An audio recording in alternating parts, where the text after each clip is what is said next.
OK, welcome back, everybody. We're going live now to the Ukrainian capital of Kyiv, where the bombs apparently have been raining down pretty much all day, along with other major Ukrainian cities. Vladimir Putin has decided to hit back after a series of military setbacks, most notably recently as well, the bridge in Crimea. Explosions throughout the day have killed at least 11 people, injured another 64. Even reports of a children's play area being struck. Air raid sirens have been going off in the capital, Kyiv, relentlessly. Meanwhile, China is calling for a de-escalation. The attacks have come after the only bridge that connects Russia to Crimea partially exploded on Saturday morning. However, Ukraine has so far not actually admitted responsibility for that explosion. And that's quite an interesting discussion as well. Liz Truss has spoken to Ukrainian President Volodymyr Zelensky ahead of tomorrow's crisis talks with fellow G7 leaders. Putin, however, has promised a harsh response to any other attacks on what he regards, anyway, as Russian territory.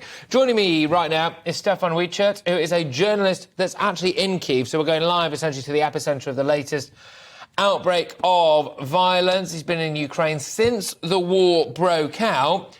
Just give us the latest lay of the land, then. Have air raid sirens still been going off? Are bombs still coming down? What's actually been happening in the last, I don't know, couple of hours, really?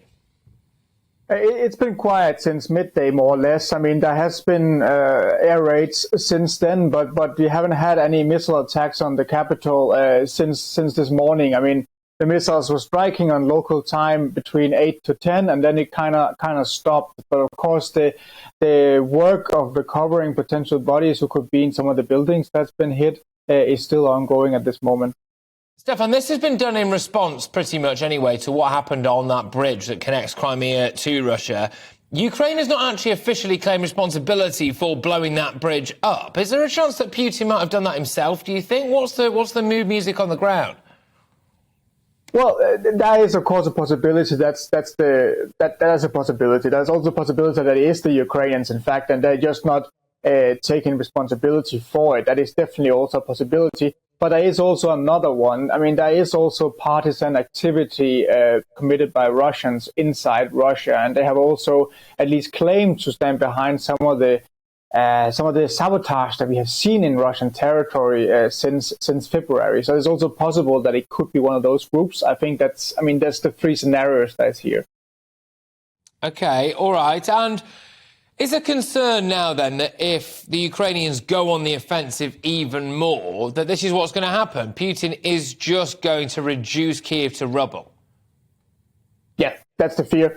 I mean, when I talk to people on the street today, I mean, they're shocked about this. Kyiv used to be more safe the last 3 months. I mean, not really used to having missile strikes on the center of the city, playgrounds. Like, people are just on the way to work when the missiles hit.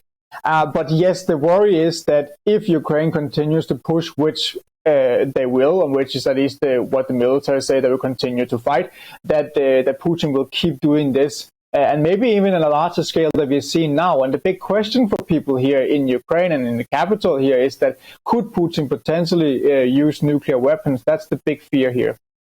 It's a massive fear. And look, this bridge, whether or not it was Ukrainian special forces, whoever did it, has been the catalyst for what we've seen since, which has been Putin raining down bombs on numerous different Ukrainian cities, including the capital. And it would appear as well, even accentuating his coalition, as it were, with Belarus to potentially open up multiple fronts into Ukraine, stretching the Ukrainian resources to the max. If this continues and that threat of nuclear weapons raises as well, will the people of Ukraine tell Volodymyr Zelensky, look, cut a deal with Putin, we've had enough of this? I would say no.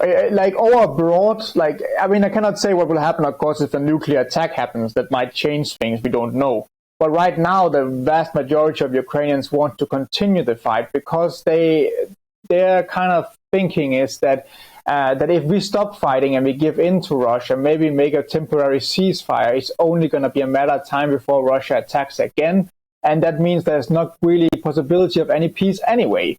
But there are some people who are saying, well, we need to negotiate at some point because people have not really a lot of things. Like they maybe lost their home, A lot of people are really scared. They have lost their job, and the winter is coming. It's not all parts of Ukraine which will have heating in winter. So a lot of people are looking forward to a difficult future. And for some people, they just want peace more than anything else. But for the vast majority of Ukrainians, still wants to continue to fight.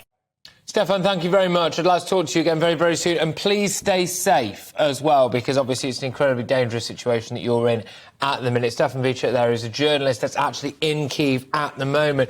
Interesting, fascinating to get the views of that particular chap on the ground there, isn't it?